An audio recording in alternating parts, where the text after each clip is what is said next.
Welcome back to the morning show right here on ETV. If you've just joined us, we are with our African spiritual advisor, Misdiagnosis, and we're talking about the misdiagnosis of a spiritual calling in the workplace. And earlier on, Sia, we before going to the break, we spoke about the fact that sometimes it's just misread, right? Yeah. As a calling that needs you to leave the workplace, then have to thingy on Dumba, where in actual fact, they can coexist, especially if you are called to heal in the workplace, right? Let's then talk about a situation where you are misdiagnosed, you left the workplace, you went and did the wrong things. Yeah. How then do you fix that and come back to what you are called to do? Well, first things first is get your job back. That's step number one. Okay. You don't have to leave your job, Okay. but when it comes to getting your job back, we would obviously intervene and motivate on your behalf with your employer to say, look, there's a bit of mistake. This is why you they left the workplace incorrectly. Sure. Can we look at getting them back? So step number one is let's get your job back. Step number two, we wouldn't necessarily undo anything, like we wouldn't destroy Indumba or anything like that. Okay. That wouldn't be the fixation. Okay. We wouldn't fix it on what has been done, but rather what we would focus on is what was supposed to be done. Okay. That would be the focus. So, okay, fine. We would first triage you and see what's okay. What is it? Is it more spiritual? Is it inkinga yekwama? Is it inkinga of your lineage, or is it a witchcraft issue? And then we would resolve the root spiritual causes of the symptoms you are experiencing in the workplace. Okay. Right? But remember, when we engage your employer, we also say to them, look, give us a week or give us 2 weeks and we'll get them back into the workplace. Can we please have that time? Can they get their job back? And then in that week or 2 weeks, you'd want to resolve the issues that were supposed to be resolved, so that the symptoms are not there, and then you can go back into the workplace. Okay. Because what usually happens with misdiagnosis is that the symptoms are still going to persist. Yeah. So then all that happens is we're going to take you back to the workplace and the symptoms are still there. So we don't focus on what has been done. We'll focus on what needs to be done, so we can get you back to the workplace as soon as possible. And then when you're in the workplace, then we continue with your healing. Okay. I do prefer to help people whilst they're in the workplace. We try not to have people leaving for 3-4 months at a time, because it usually doesn't benefit employee or employer. Sure. Are these the types of things that workplaces or employers are open to doing? Like if you see Mkiza is writing a letter for me saying, hey, Bulele needs to take a week or 2 off, she needs to do some spiritual work. Are they receptive to things like that? So in our experience, they have been receptive to lovely. hearing us out. Okay. It's all about how you phrase it and your ability to make it understand. Hence, when we explain these things, it's in English and we use a very scientific approach. Sure. And we make them understand. And it's all about a balancing game, because it's a relationship. No, neither party wants to feel like they're being compromised. And if you can show to your employer, we're also thinking of your needs too, as well as the client, then things get better.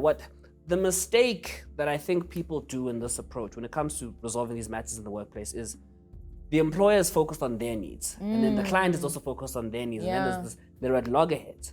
When it's about striking a balance between the two and saying, fine, look, and also managing expectations, creating clear timelines to say, well, okay, fine, Ubulele can be back in a week, or Ubulele can be back in 2 weeks, and balancing our healing with your work expectations. If Ubulele can't work, Ubulele needs to be at the morning show 5 days a week. The in and out is not going to work. You see what I'm saying? So we'd rather take you off for 2 weeks, bring you back.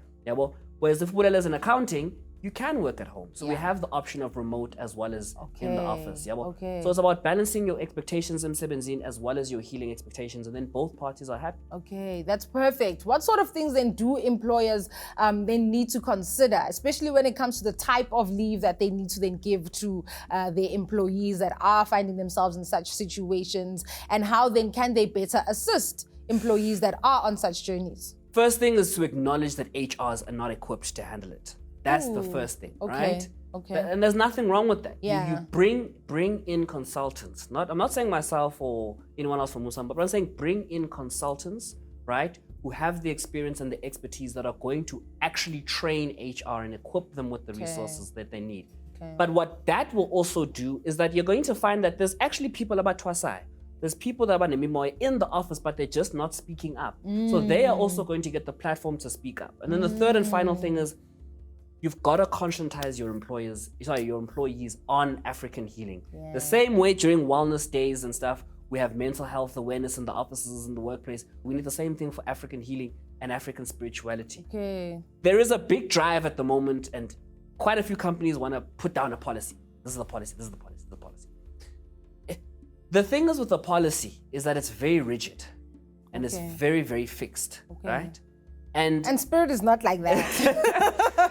It's not necessarily that spirit is not like that. It's that you need a protocol and a framework which has worked. Okay. You need a process, a protocol to say, okay, fine, this is our SOP, right?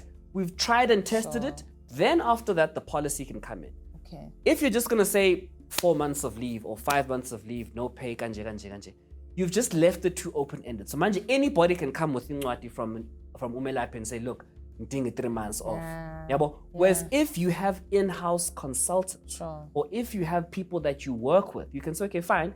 We see Ingwati Yako from Musbanbani, but we've got people that we also work with who can represent us as an employer, right? And our interests, but they understand our interests, but they also understand your needs as well as from a spiritual health perspective. Okay, that makes a whole lot more sense. And I think that consideration is so necessary, because then a lot of people that are finding themselves needing to walk these journeys then find themselves, like we were saying earlier on, leaving the workplace completely. And then when they are done, they don't know now what needs to happen next, you know? When in actual fact, had they then just taken that time off, then the room would have been provided for them to actually come back, knowing that the employer understands the journey that they're walking, and, you know, the workspace does accommodate them as well. Sometimes there's no need to actually take time off. You can get away with it as well. if sometimes there's no need. Okay. We have unfortunately run out of time, but that was our conversation with Mkize, talking about the misdiagnosis of the spiritual calling in the workplace and in schools. We have a lot more coming up on the morning show, so stay with us.